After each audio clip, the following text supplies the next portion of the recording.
Hello there, my friends. Today I will be reading a new book for you. The title is Heidi. Let's start. From the slender village of Mainfield, a footpath leads through fields and forest up into the mountains. One sunny June morning, a young woman climbed briskly up the steep alpine path. Happily holding her hand was a little girl whose name was Heidi. Heidi had lived with her aunt Deet ever since she could remember. But now Deet has been offered a good job in Frankfurt, and Heidi could not go with her. So Deet was taking the little girl to live with her grandfather high on the mountain.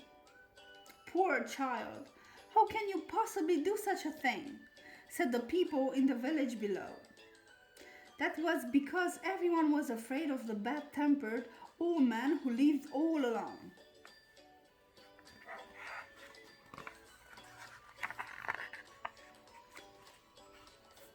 Grandfather was not happy to see them.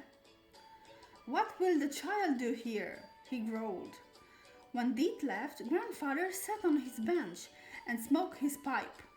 He introduced Heidi to his two goats, one called Schwanli, Little Swan, and the other one called Barley, Little Bear. Then he gave Heidi some warm goat milk. Do you like it? Asked Grandfather. It's the nicest milk I've ever had, said Heidi. That night, Heidi slept in the hayloft on a bed of sweet-scented hay. Up in the loft was a round hole, and through the hole she could see far down into the valley below. It's lovely here, said Heidi happily. Next morning, Heidi was awakened by a loud whistle. Outside was a boy and 6 goats. It was Peter, the goat herd. Grandfather brought Schwanli and Barley out of their pen. Would you like to go to see the fields with them? He asked Heidi. Oh, yes, cried Heidi, who could not think of nothing nicer. Up on the mountain, Heidi ran through the wild flowers, leaping over rocks as she went. She laughed to watch the goats, who were even better jumpers.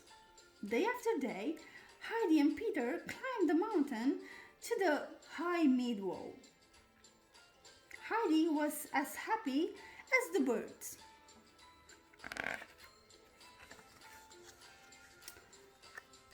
The summer soon passed, and it grew cold.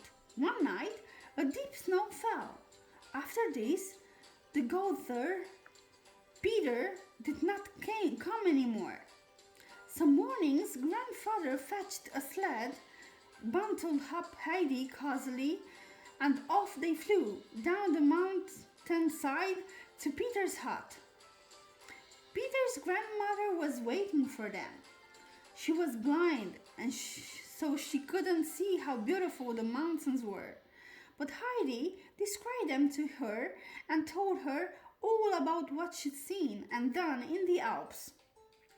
From then on, Peter's grandmother could hardly wait for Heidi to come again. On their next visit, Grandfather memed the broken shutters which banged against the wall of the house at night. He has changed, thought the grandmother, since Heidi came. A whole year passed, and it was spring again. Aunt Deet came to visit them in the Alps. She had met a rich family in Frankfurt named the Sissimans. Deet wanted to take Heidi back to Frankfurt with her so Heidi could learn how to read. Grandfather was furious. He didn't want his granddaughter to turn into a stuck-up city girl. But most of all, he could no longer imagine the mountains without her. If I go to Frankfurt, Will I be able to come home in the evening? Asked Heidi. Yes, you can come home at any time, answered it. And think of the lovely soft white rose you can bring the grandmother from Frankfurt. This idea pleased Heidi, so she knew that Peter's grandmother could no longer chew that hard mountain bread. And so Heidi left the mountains with Aunt Dete.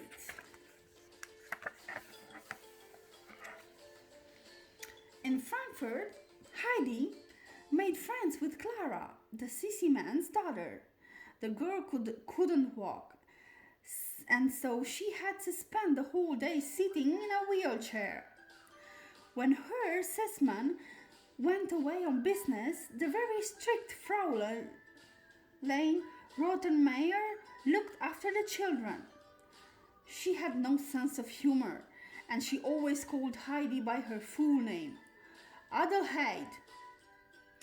Fortunately, the servant Sebastian was very nice.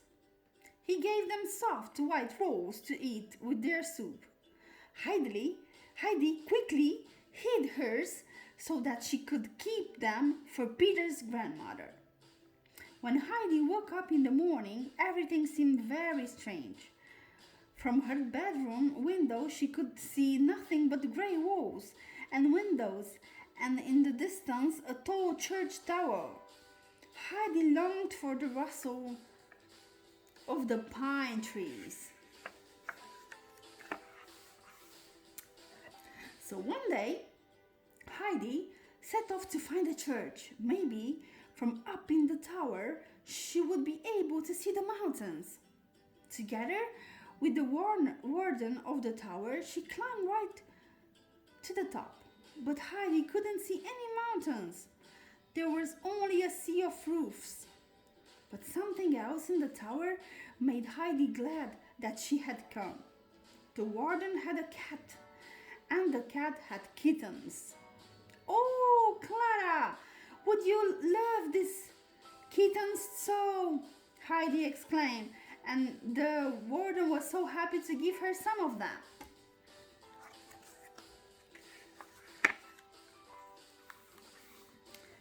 What's this? Cats! Shrieked Fraulein Rottenmeier in horror when Heidi came home. Get rid of those horrible creatures. Luckily for Heidi and Clara, Sebastian liked cats and was happy to hide the kittens in the attic.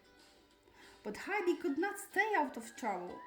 A few days later, Fraulein Rottenmeier discovered all the rolls Heidi had been saving for the grandmother.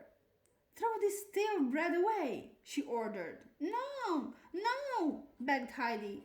Those rolls are for the grandmother, and she burst into tears. Please, don't cry. So, said Clara, I promise I will give you just as many rolls for the grandmothers or even more when you go home.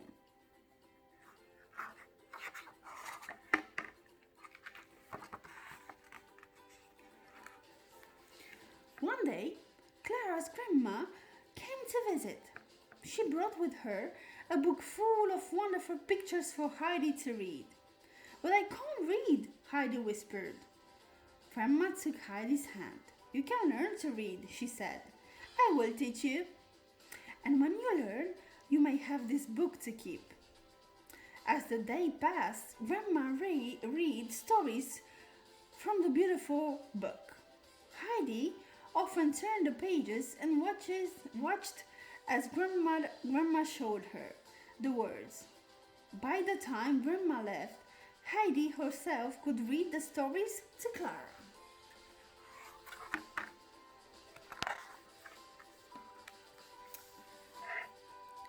One more, the autumn and winter passed, and it was spring again. Day after day, the girls read and played together, but Heidi missed her grandfather and Peter and the grandmother. She longed to go back in the mountains. But suddenly, strange things started happening in the Sessman household. Every morning, the front door stood wide open, even though it was securely locked the day night before. It's a ghost! Fraulein Rottenmeier was certain of it. Herr Sessmann came home at once. He did not believe in ghosts, but something was going on. Determined to find out what it was, he invited his friend, the doctor, to keep watch with him. At the stroke of midnight, the men heard strange noises and jumped out from their hiding place. Standing in the doorway was a mysterious figure dressed in white. It was Heidi.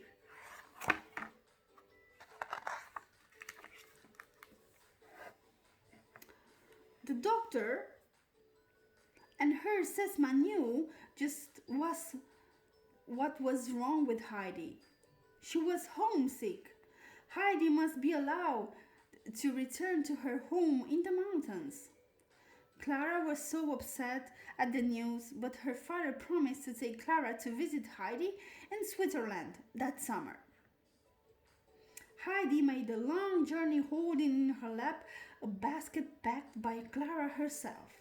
It was full of soft white rolls for the grandmother. "Grandfather! Grandfather!" she cried, beside herself with joy. And grandfather too was happy to have Heidi back. At last she could sleep at night again. The pine trees rustled, and she knew that now she was home in Alps once more.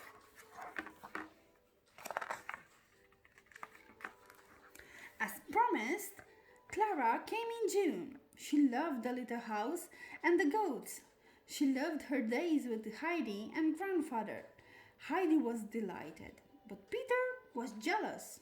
Heidi was spending all her time with Clara.